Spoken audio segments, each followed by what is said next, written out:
Vocês devem estar acompanhando, né, na TV. Quem aqui está por dentro do que é essa reforma? Que já foi tanto vai e volta, né? Já começou desde o Temer. A primeira proposta de reforma da Previdência foi em 2016. Foram 2 versões oficiais e mais uma não oficial, que não chegou ao Congresso. E agora tem uma nova versão do governo Bolsonaro. Então,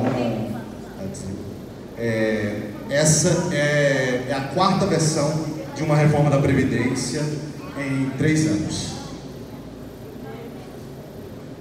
A reforma da Previdência, ela não vem sozinha. Ela faz parte de um contexto de mudança de política econômica. Hoje a gente passa, desde o segundo governo Dilma, as políticas públicas passaram para um tipo de política liberal. O que quer dizer isso? Que são políticas que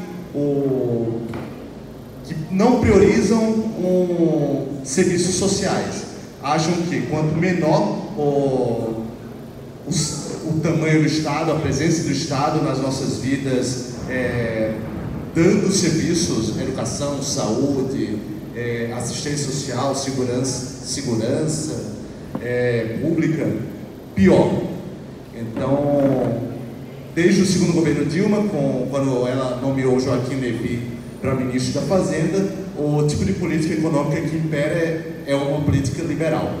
Então, o governo Temer, ele já passou uma reforma trabalhista, uma PEC do teto dos gastos, não sei se vocês lembram, que congelavam por 20 anos os gastos públicos, já por entender que o Estado tem que diminuir, tem que dar menos serviços públicos à população.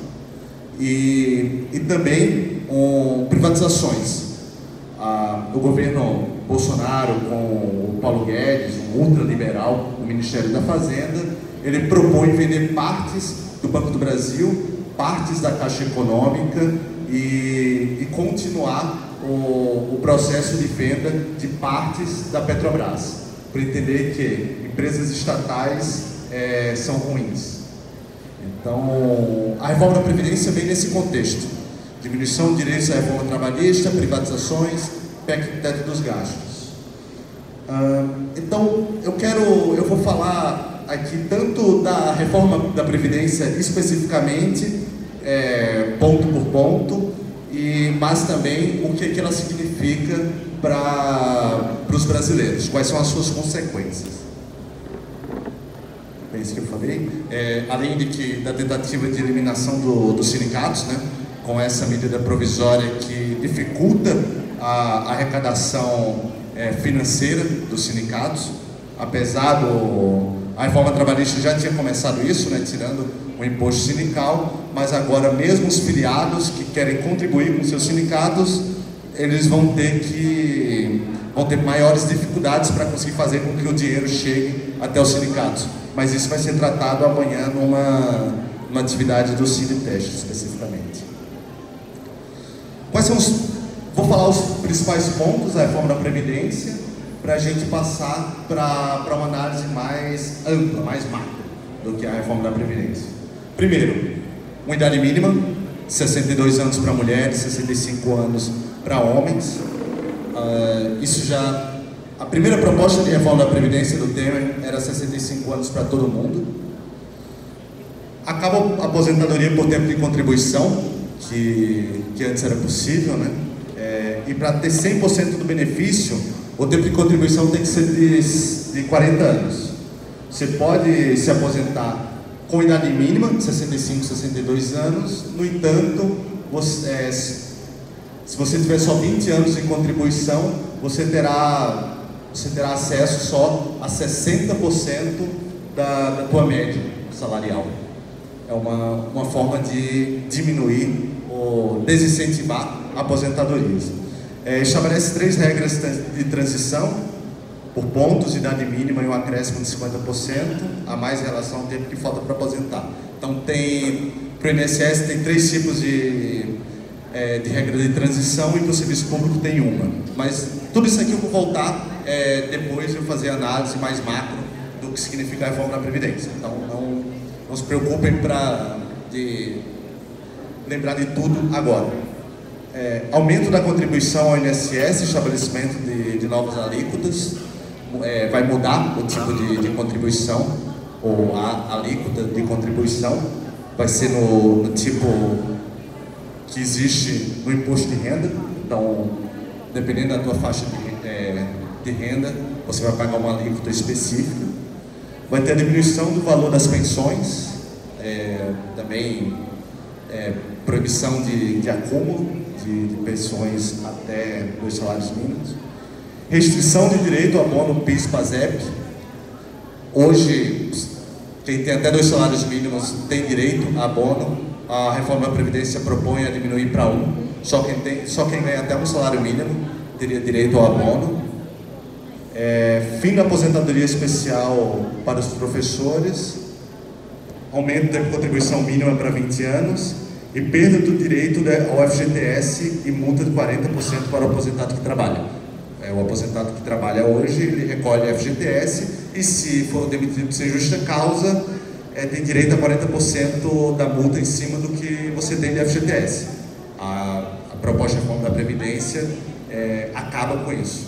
O aposentado que for demitido vai sem nada, não vai ter direito a nada disso. Desvinculação dos benefícios do salário mínimo, dentre eles a pensão por morte ou benefício de prestação continuada.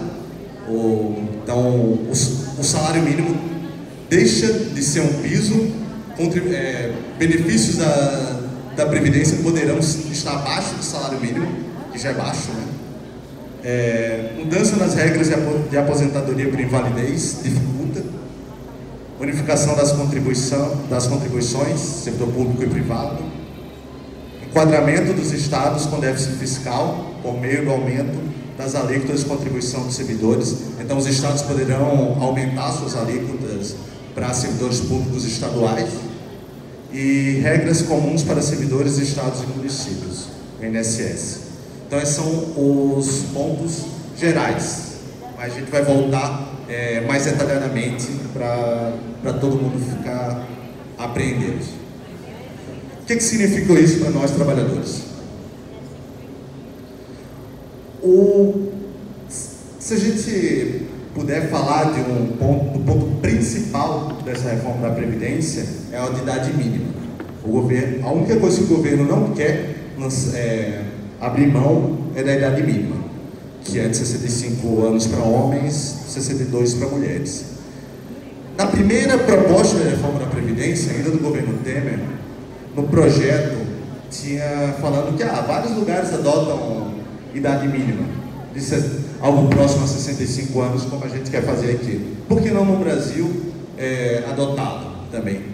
Mas quais são os países que adotam 65 anos? Aqui estão países como Suécia, Austrália, Suíça, Espanha, Japão. Então são países que têm uma expectativa de vida muito mais alta do que o Brasil, né? Renda muito mais alta, condições de trabalho melhor do que no Brasil. Então as pessoas têm uma qualidade de vida melhor. Então faz mais sentido uma idade mínima no Japão do que uma idade mínima no Brasil. A expectativa de vida de alguns desses países, como pode ser visto nesse segundo gráfico, eles são muito maiores do que no Brasil. Enquanto o Brasil tem um pouco mais de 74 anos de expectativa de vida, no Japão, no caso de idade mínima de 65 anos, a expectativa de vida é 10 anos a mais, quase 84 anos. E Holanda, 82, mesmo países latino-americanos têm uma expectativa de vida maior, como o Chile, tem 81 anos de expectativa de vida. Então são coisas não comparáveis. Você não pode falar que se o Japão tem idade mínima de 65 anos, porque o Brasil não teria. Não é um argumento razoável. Além disso, além da expectativa de vida em si, a gente também pode utilizar aqui outro índice, que é a expectativa de sobrevida com qualidade, que é uma conta sobre quanto que as pessoas, quando que, em média, elas contraem doenças, problemas de saúde que limitam o seu corpo para o trabalho. No Brasil, essa expectativa de sobrevida com qualidade, ela é de 65 anos, enquanto esses mesmos países que adotam 65 anos como piso, como idade mínima, como novamente Chile e Japão, apresentam quase todos uma idade acima de 70 anos. No Brasil, aquela linha vermelha ali, quer dizer 65 anos, se a gente adotar uma idade mínima de 65 anos, quer dizer que não haverá nenhum ano que os aposentados, em média, viverão superando essa sobrevida com qualidade. Então, em média, a idade mínima de aposentadoria seria para você, de fato, não conseguir mais trabalhar normalmente. Então, você não conseguiria aproveitar a aposentadoria com uma qualidade de vida que todos nós desejamos. Então, mais uma variável que mostra que não é plausível falar de 65 anos como idade mínima no Brasil. Além disso, quem se aposenta por idade? Devido aos altos níveis de informalidade, a economia brasileira ela se caracteriza por ser uma economia com alto nível de informalidade. E quanto mais pobre o Estado, maior o nível de informalidade. Em estados como Maranhão e Piauí, o nível de informalidade do trabalho chega a 70%. Do outro lado é Santa Catarina, que tem um nível de informalidade só de, se não me engano, uns 30%. Mas, no Brasil, a informalidade do trabalho, ela é a regra. E altas taxas de rotatividade. As pessoas são demitidas muito rapidamente do seu trabalho. Logo, esses dois fatores, informalidade e alta rotatividade, faz com que o tempo de trabalho não seja o mesmo tempo de contribuição. Em média, um trabalhador do regime geral da Previdência Social, ele só faz 9 contribuições ao ano, porque esse outro período ele está demitido ou na informalidade. Em 40 anos de contribuição, isso significaria 53,3 anos de trabalho para conseguir chegar aos 40 anos de contribuição e ter direito a 100% da média da tua aposentadoria. 20 anos, que é o mínimo, você teria que trabalhar 26,6 anos. Quando a gente fala em idade mínima e tempo de contribuição, a gente tem que olhar quando de fato os trabalhadores chegarão a essa idade mínima e esse tempo mínimo de contribuição. Não são 40 anos, não são 20 anos, são 53,3, são 26,6 anos. Dados da Previdência mostram que 60% das aposentadorias por idade concedidas de janeiro a dezembro de 2015 foram para trabalhadores que não chegaram aos 20 anos de contribuição. Se você colocar 20 anos de contribuição como condição mínima para alguém poder se aposentar, no caso de hoje, 60% das pessoas não conseguiriam se aposentar. A economia que o governo quer fazer com a reforma da Previdência é isso. É fazer com que 60% das pessoas que se aposentaram por idade não consigam se aposentar porque elas não vão ter o tempo mínimo de contribuição. E quais são os privilegiados? A gente vê comercial na TV, na internet, em todos os lugares da reforma da Previdência. Se você ler um jornal, as matérias dos jornais são praticamente propagandas da reforma da Previdência, né? para você conseguir achar uma matéria, um artigo de opinião que não seja falando que a reforma da Previdência tem que ser feita hoje e agora, desse jeito, é praticamente impossível, né? Eu leio uns 4 jornais por dia e eu praticamente nunca consigo encontrar um artigo sequer, uma opinião sequer que seja minimamente crítico à reforma da Previdência. E a última pesquisa de opinião mostrou que 53% da população brasileira é contra a reforma da Previdência. Então não seria difícil achar alguém com uma opinião contrária à reforma da Previdência, né? Mas os jornais acabam fazendo propaganda toda hora sobre a reforma da Previdência. Mas quais são os privilegiados? Porque o que o governo diz é que a reforma da Previdência combaterá privilégios. Só quem vai ser atingido serão privilegiados. E quem são eles? Idosos abaixo da linha da pobreza, com a mudança no benefício de prestação continuada, que passará de... Hoje, um idoso com 1/4 de renda, que tenha 1/4 do salário mínimo como renda per capita, ele tem direito ao benefício de prestação continuada. A reforma da Previdência quer jogar isso para 70 anos. Então, tirar o direito de quem tem 65 anos e está em situação de miserabilidade, ter o direito ao benefício de prestação continuada. Então, o idoso abaixo da linha da pobreza é um dos privilegiados que será atingido pela reforma da Previdência. O trabalhador rural. Hoje, o trabalhador rural, ele se aposenta com 15 anos de contribuição. E se você for um trabalhador de pequeno agricultor familiar, você tem algumas outras... Você precisa declarar que trabalhou por 5 anos como no campo, para você conseguir a aposentadoria. Então, o trabalhador rural vai ser também atingido. Os trabalhadores inválidos, porque vai dificultar o acesso à aposentadoria por invalidez. Os trabalhadores que recebem entre 1 e 2 salários mínimos, porque não vão ter mais direito ao abono salarial no ano.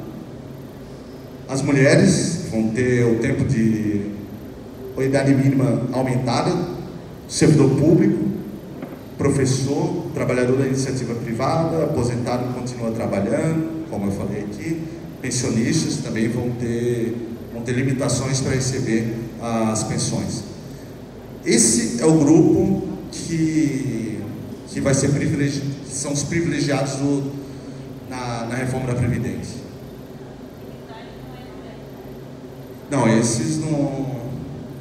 Existe uma promessa que em algum momento um projeto vá por fora para falar sobre a reforma da Previdência para os militares. Não. E...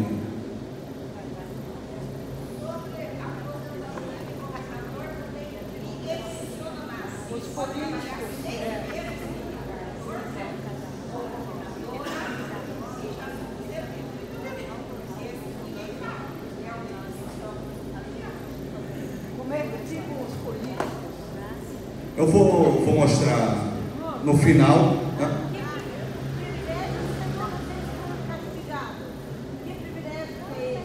Então, a gente tem que perguntar para os 2 últimos governos que colocam esses aí como os privilegiados que tem que ser atacados. Deixa eu só... eu vou concluir aqui, porque eu ainda vou voltar para as especificidades de cada categoria. Aí a gente abre. Quando a gente fala sobre a reforma da Previdência, a gente não está falando só da Previdência Social.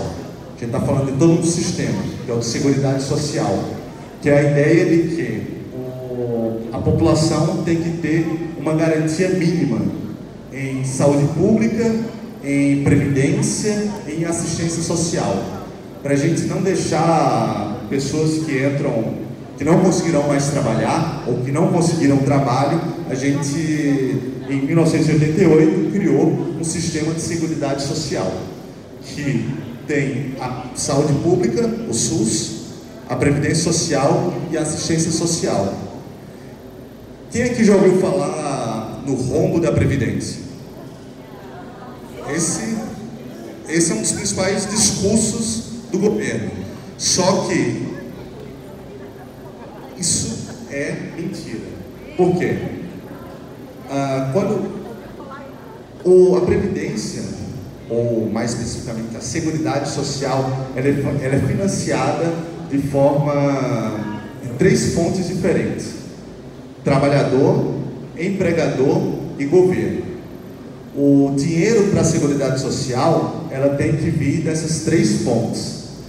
E quando o governo fala sobre rombo da Previdência, ele tá desconsiderando o que o governo tem que colocar para cobrir gastos de previdência, assistência e saúde pública. A Seguridade Social, em 2017 e 2018, arrecadou 696 bilhões de reais, 748 bilhões de reais. Então, dinheiro tem na Seguridade Social. E a Seguridade Social é algo muito importante. Não é gasto, não é desperdício de dinheiro. Fazer com que as pessoas que contribuíram a vida inteira para ter um sistema de proteção, para a gente ter uma saúde pública, para a gente ter assistência social, isso é fundamental, e o Brasil é um dos países da América Latina que tem isso, apesar de estar desde 1988, no ano da sua criação, sob ataque. Em 1988, na Constituição, o José Sarney já dizia que a Constituição criava uma ingovernabilidade, porque ninguém conseguiria garantir previdência, saúde pública e assistência social, que tinha muitos direitos nessa Constituição. E desde então é uma luta para a gente conseguir garantir que os políticos, que os empresários respeitem essa Constituição. Mas o Brasil é um país bolivariano, comunista, esquerdopata, que só ele faz com que o governo tenha que sustentar a Previdência Social? Não. Aqui tem um gráfico com vários países europeus, que ninguém suspeita de comunismo, como o Reino Unido, berço do capitalismo, que ele financia com dinheiro público a Previdência Social. O empresário e o trabalhador, eles financiam, eles pagam contribuições para a Previdência Social. Só que isso não cobre tudo, porque a gente vive num sistema tripartite, que o governo, através de contribuições sociais, impostos, tributos, também financia isso. E se a gente fosse para a Dinamarca, lá mais de 3/4 da Previdência Social ela é financiada pelo governo.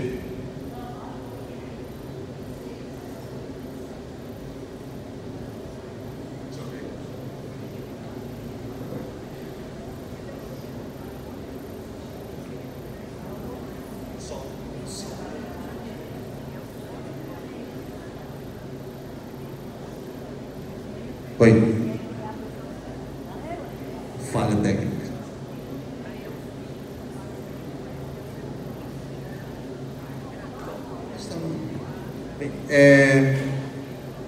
No mundo inteiro existe esse tipo de sistema, onde o governo, através de tributo, financia parte da Previdência Social. Não é só no Brasil. Então, o que eles chamam de rombo da Previdência, na verdade, ela é a parte que o governo tem que financiar a Previdência Social, que está na Constituição. Quando eles falam que esse rombo da Previdência, considerando só o gasto com só a contribuição patronal e a contribuição dos trabalhadores, eles estão ignorando o que está na Constituição Federal. Logo, eles estão mentindo com um objetivo específico, que é fazer propaganda contra a reforma da Previdência. Então, voltemos para rombo da Previdência, déficit da Previdência. 2016, 2017, houve, de fato, um rombo na Seguridade Social. Houve um gasto maior do que a arrecadação. Mas isso foi a primeira vez que aconteceu desde a Constituição de 88, que estabeleceu essa regra. Até 2015 havia superávit e o dinheiro que vinha do superávit ia para outros gastos do governo.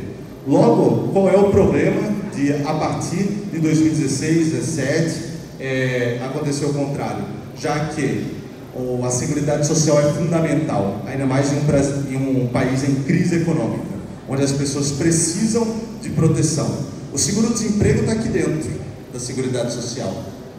Alguém acha que não tem que ter seguro-desemprego? Que as pessoas sejam metidas e fiquem ao léu? Inclusive, a gente paga pelo seguro-desemprego, a gente contribui. Então, são direitos que somos nós mesmos que garantimos o financiamento dele.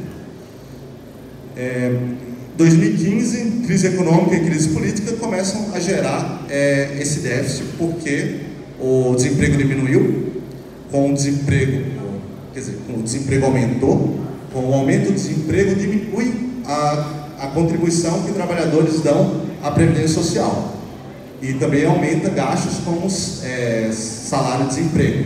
Então é natural que uma conjuntura de crise haja uma diminuição do dinheiro da Seguridade Social. Eles aproveitam esse momento de um problema conjuntural para tentar falar que o problema é estrutural. E, a partir disso, fazer todas essas reformas que eles estão patrocinando, né? Por exemplo, a PEC teto dos gastos. Congelou por 20 anos os gastos públicos. Eles mostravam lá que a receita estava crescendo abaixo da despesa por anos. É óbvio, a gente está em crise. Em crises econômicas, qualquer país do mundo, do Japão ao Canadá, ao Alasca, países irão arrecadar menos do que em anos anteriores. Mas eles utilizam-se disso, de uma conjuntura de crise, para tentar convencer a população que isso é um problema e que a gente tem que fazer esse tipo de reforma. Só que é no mínimo enganoso. Além disso, desde 2013, 2011, houve um sucessivo aumento das isenções tributárias à Previdência Social. Vários setores empresários não precisavam mais pagar a sua contribuição patronal para a Previdência Social. Em 2019, o governo abriu mão de mais de 64 bilhões de reais da Previdência. Se não tem dinheiro na Previdência, por que tu abre mão de 64 bilhões de reais? Um aumento de 300% desde 2011. Se a gente comparar 2019 com 2011, essa isenção tributária aumentou 300%. Se você abre mão de dinheiro, é porque deve estar sobrando, né? Aumenta o desemprego e informalidade.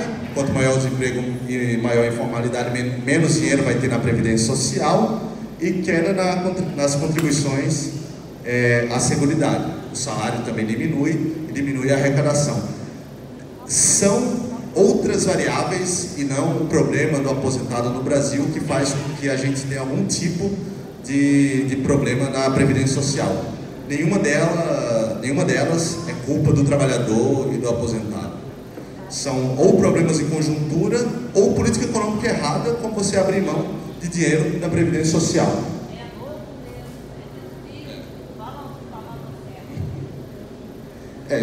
Gera a crise, né? Bem,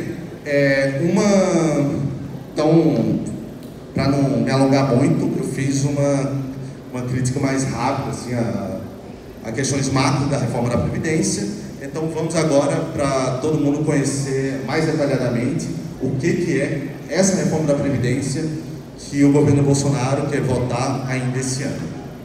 Como é hoje e como a PEC propõe. Tá Eu vou ler aqui para cada ponto. Sobre idade mínima. Idade mínima, hoje, não há idade mínima na aposentadoria por tempo de contribuição. Na aposentadoria por idade é preciso ter 60 anos, no caso das mulheres, 65 anos no caso dos homens. Com a PEC, a PEC sendo aprovada, a proposta de emenda à Constituição sendo aprovada, passa a ser 65, 62 anos. Não existe mais aposentadoria por tempo de contribuição. A contribuição, que hoje é de 15 anos para aposentadoria por idade e 35 anos para homens e 30 para mulheres, acaba e vira 20 anos o mínimo para você ter direito a 60% da tua média salarial. E 40 anos para ter a integralidade, os 100% da tua média salarial. A aposentadoria por tempo de contribuição deixa de existir, deixa de existir a partir da regra de transição, que eu vou falar no final. Cálculo da aposentadoria. Hoje, você dispensa 20% dos teus menores salários, né? Da tua série histórica, da tua média, são 80% dos maiores salários.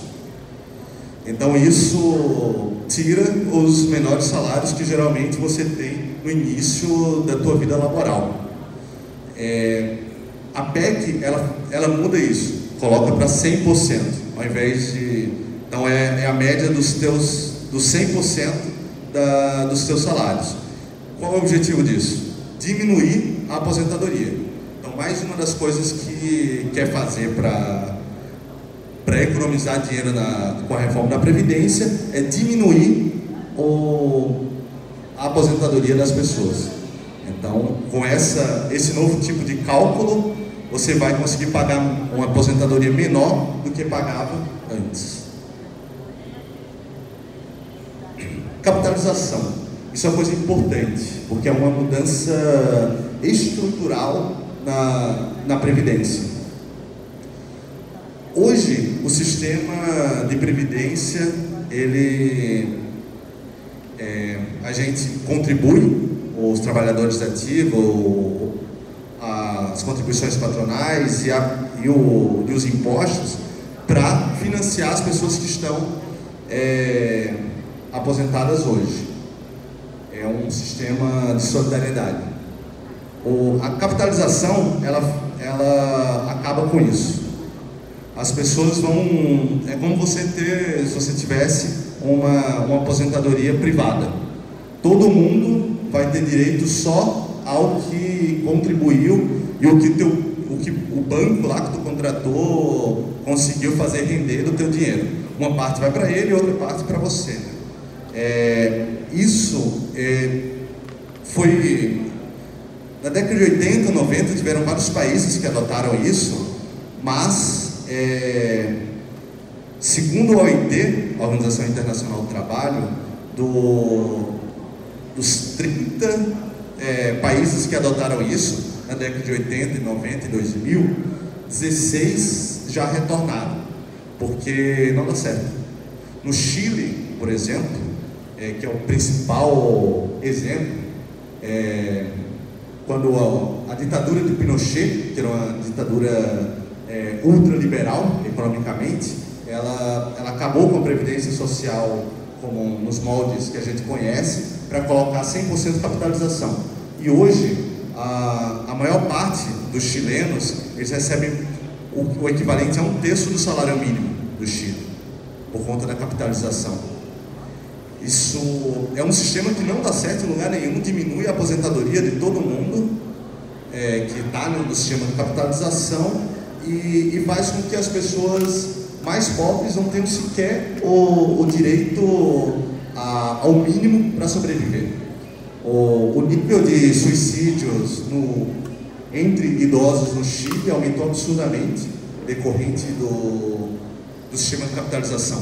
É um sistema em crise no mundo inteiro. E o Paulo Guedes, que tinha uma admiração ao governo Pinochet, deu aulas na Universidade do Chile na época do Pinochet, quer implementar aqui e agora.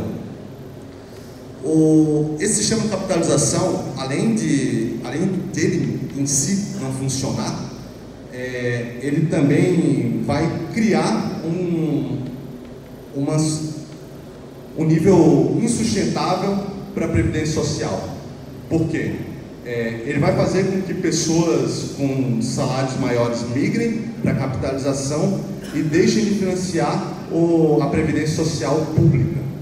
Logo, e ainda mais com essa diferenciação de alíquota, né? De quem ganha mais, paga mais. Isso vai fazer com que pessoas que poderiam financiar o INSS passem para a capitalização e a gente não tenha mais como bancar o INSS e num futuro a médio prazo acabe também com a Previdência Social pública inteira. É um caminho que a volta é muito complicada. Então, é um dos principais pontos, um dos piores pontos dessa reforma da Previdência é a capitalização. Servidores públicos, que é o bode expiatório, né, da reforma da Previdência, tenta convencer que os servidores públicos são iguais a eles, são iguais aos políticos. Isso quer dizer que, não sou eu que sou privilegiado. Na reforma da Previdência do Temer, inclusive, teve uma situação bizarra, que a primeira versão falava todo político vai para o INSS, mesmo estando agora na ativa. Aí, na primeira modificação, o primeiro ponto a modificar foi isso, falar, não vai ser bem assim, os parlamentares poderão continuar como os que estão na ativa agora vão ter a garantia da aposentadoria parlamentar especial. E provavelmente vai ser a primeira mudança que eles farão também aqui, né? Com a aposentadoria dos políticos. Bem, mas eles tentam convencer que o problema no Brasil é o servidor público, que ganha demais, que tem que acabar com isso aí. Os servidores públicos, é possível se aposentar por tempo de contribuição, hoje, com 60 anos de idade, 35 anos de contribuição para homens, e 55 anos de idade, 30 de contribuição para mulheres. Na aposentadoria por idade, a exigência é de 65 para homens e 60 para mulheres. Para os dois casos, é preciso ainda ter 10 anos como servidor público e 5 anos no cargo em que irá se aposentar. O que a reforma da Previdência faz agora? Os funcionários públicos terão que seguir as mesmas regras que os trabalhadores do INSS. Será preciso ter 68 anos para mulheres e 65 para homens. Também precisarão ter 25 anos de contribuição, 10 anos como servidor público. Então, acima dos 20 anos do INSS. Então, vai ter que ter mais tempo de contribuição. 10 anos como servidor público e 5 no cargo em que se der a aposentadoria. Para quem está próximo de se aposentar, também haverá uma regra de transição que eu vou falar mais para frente. Políticos. Hoje tem um plano de seguridade social dos congressistas, que é possível se aposentar com 60 anos de idade, 35 anos de contribuição e é integral, não tem um teto. E a reforma da Previdência não vai dar teto para eles também, né? Para os atuais. Os que estão, como quem legisla é quem está na Câmara dos Deputados, no Senado agora, eles não vão mexer em quem está agora. A reforma da Previdência, para eles, muda para quem vai entrar, para quem for ser eleito em mandatos posteriores, em eleições posteriores. Os novos políticos passam a se aposentar pelas regras do INSS, os novos. Quem já tem uma transição. Para deputados e senadores atuais, haveria uma regra de transição. Precisarão pagar um pedágio de 30% do tempo que falta para se aposentar e cumprir a idade mínima de 62 e 65 anos. Então, quem está agora numa cadeira no Congresso Nacional não vai precisar se preocupar, só vai ter que pagar um pedágio de tempo de contribuição. Então, os privilegiados que paguem, né?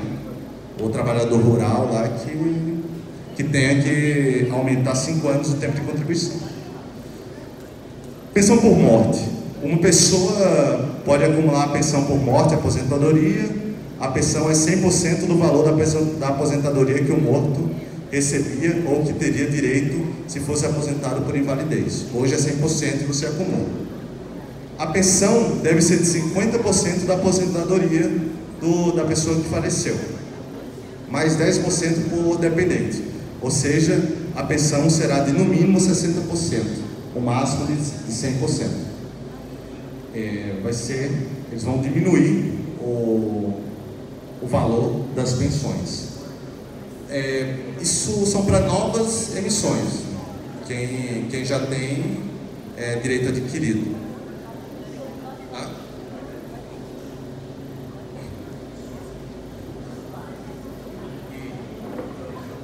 Isso é adquirido, direito adquirido.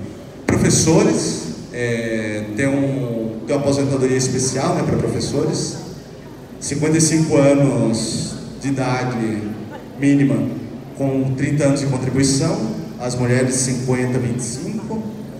Em regimes de previdência municipal e estadual tem regras próprias, no particular podem se aposentar com 30 e 25 anos de contribuição, homens e mulheres.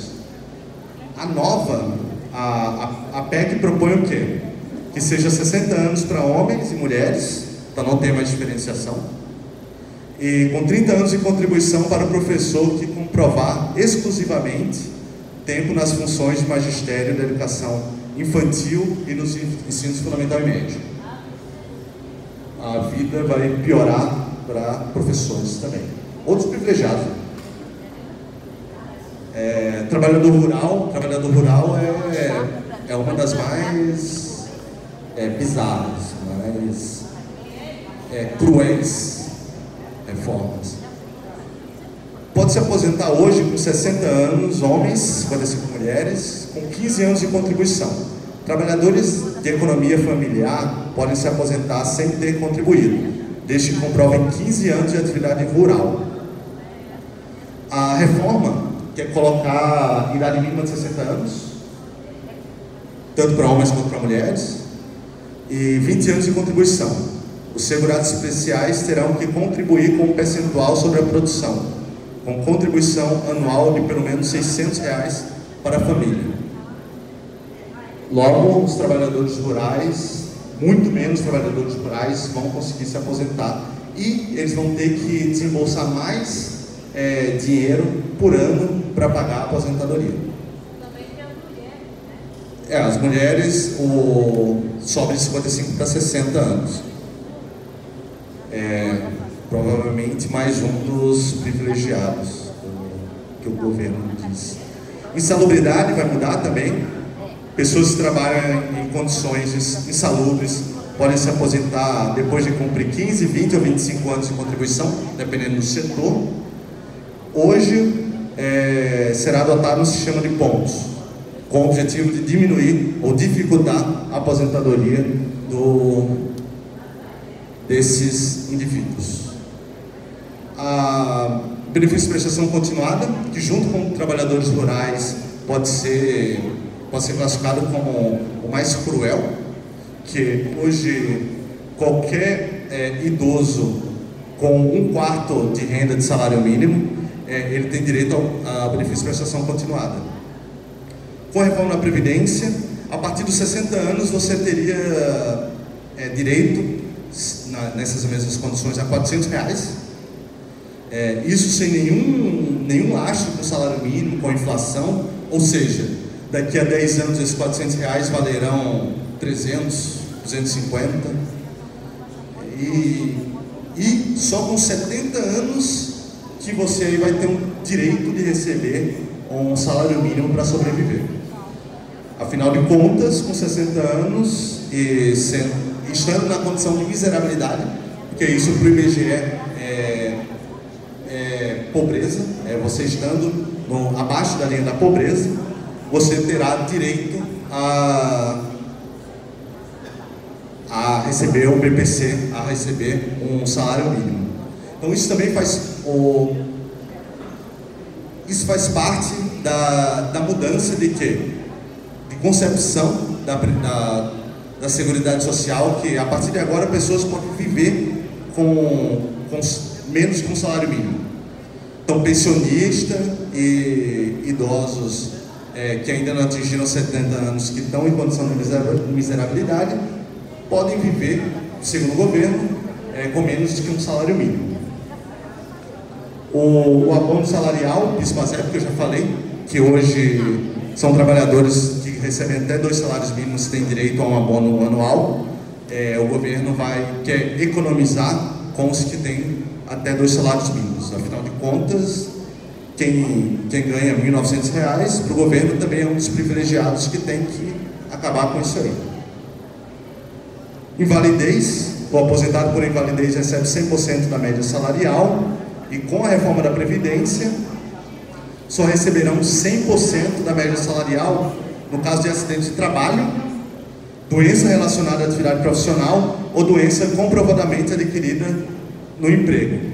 Caso a invalidez não tenha relação com o trabalho, o beneficiário receberá só 60% da média. Então, se você foi atropelado, qualquer coisa do caminho para o trabalho ou em casa, você não tiver mais condições de trabalho, viva com 60% do que você teria direito. Existe a transição também, para acabar, para encerrar. Transição no INSS. São 3 tipos de transições diferentes. Idade mínima, então começa aos 56 anos, mulheres, 61 para homens, a partir da aprovação da reforma da Previdência. A cada ano, a idade subiria 6 meses, até atingir 62 anos em 2031 e 65 em 2027. O tempo mínimo de contribuição continuaria em 30 anos para homens e 35 para mulheres, 35 para homens. Esqueci de falar uma coisa. A idade mínima e todos esses tipos de idade mínima são móveis. Não é 62 anos, 65 anos para sempre. A cada aumento da expectativa, do que o IBGE chama de expectativa de sobrevida, irá aumentar na idade mínima 75%. Então, se a expectativa de vida da população cresce 4 anos, essa idade mínima ela cresce 3 anos. Logo passaria para homens 68 anos, para mulheres 65 anos. Então, se alguém entra no mercado de trabalho agora e fala, idade mínima 65 anos, espera não muito. Daqui que você acabe a sua vida laboral, a idade mínima será outra, será mais alta. E também tira a reforma da Previdência ela é uma reforma difícil, porque ela é uma PEC, ela é uma proposta de emenda à Constituição, porque ela muda na Constituição. Existem vários tipos de mudanças de lei, né? Projeto de lei, PEC, projeto de lei, medida provisória, que é esse que o Bolsonaro fez para tentar tirar o dinheiro dos sindicatos. São formas diferentes que o Legislativo e o Executivo têm para mudar uma lei. Se a reforma da Previdência passar como está, não precisará mais fazer PECs para mudar a Previdência. Ele conseguirá mudar com projetos de lei, que só precisa de maioria simples. Enquanto a PEC precisa de 3/5 da Câmara dos Deputados e do Senado Federal, projetos de lei, eles precisam de 50% mais 1. Logo, será mais fácil fazer qualquer tipo de mudança na Previdência, caso essa reforma passe. Bem, voltando aqui para a transição. Tempo de contribuição em pedágio, dá para se aposentar com 30 anos de contribuição, 30 para mulheres, 35 para homens, desde que pague um pedágio de 50% sobre o tempo que falta para se aposentar. Vale só para quem está 2 anos para pedir o benefício. Então, se te falta 2 anos, você terá que contribuir 3 anos. E um sistema de pontos, que é a soma de idade e tempo de contribuição que vai subindo até atingir a idade a idade mínima da PEC e o mínimo de contribuição. E para o serviço público é uma regra, para o RPPS. Também prevê um sistema de soma de pontos com idade e tempo de contribuição que vai de 2019 a 2033. Para as mulheres, a soma da idade e tempo de contribuição sobe gradativamente de 86 em 2019 para 100 em 2033, enquanto que para homens sai de 96 até 105, quando aí é esse tempo de contribuição de 40 anos e 65 anos de idade mínima. Essa é a única forma, a única transição do regime próprio da Previdência Social. Então não se engane, é uma reforma ruim, perversa, que coloca, que fala que são os trabalhadores o problema, os aposentados. O problema não é o governo abrir mão, falar que o empresário não precisa mais pagar a contribuição previdenciária. Não tem nada a ver com a crise econômica, não tem nada a ver com retirada de dinheiro da Previdência para ir para as outras áreas. O problema é o aposentado. E eles são determinados a fazer essa reforma da Previdência. Apesar dos parlamentares não acharem que devam fazer isso, eles farão isso. Porque o governo manda, porque já liberou R$1 bilhão em emendas parlamentares, que é quando o executivo dá dinheiro para projetos de parlamentares específicos. Os patrocinadores desses parlamentares, bancos, empresários, eles se beneficiarão disso. Imaginem o quanto vai crescer o mercado de previdência complementar, de previdência privada. Eles já aumentaram muito seus lucros, porque só o terrorismo que essa reforma da Previdência causou já fez com que muita gente fosse procurar essa previdência complementar. Os bancos irão lucrar muito com isso, e junto com isso, com a capitalização, apesar de ser um sistema que dá errado no mundo inteiro, por que adotar aqui? Porque quem manda é o Itaú, o Bradesco ou o Santander. Inclusive o ministro da Fazenda, ele criou o BTG Pactual, um banco que se beneficiará disso. Assim como o ministro da Fazenda anterior, como o presidente do Banco Central, que veio do Itaú, o anterior veio do Bradesco, eles que se beneficiarão disso. A reforma da Previdência, ela não é urgente, ela não é necessária, ela não é a única saída. Existem várias outras formas de enfrentar a crise fiscal, de enfrentar os problemas que nós temos. Cobrar dinheiro, existe uma cobrança no imposto de renda para lucros e dividendos, que é cobrado em qualquer lugar do mundo. No Brasil não é, desde o governo Fernando Henrique. As isenções tributárias aumentaram desde 2011 de forma exponencial, como o caso da Previdência que eu falei para vocês. E isso, até agora, não foi tocado nada. Juros da dívida pública consomem grande parte do orçamento, inclusive a Previdência Social não é o maior gasto do governo, é o pagamento de juros. Então existem vários outros modelos, reforma tributária, existem vários caminhos para enfrentar problemas fiscais. Não é só a reforma da Previdência. A reforma da Previdência, na verdade, vai agravar o problema de emprego, o problema de renda, o problema da pobreza no Brasil.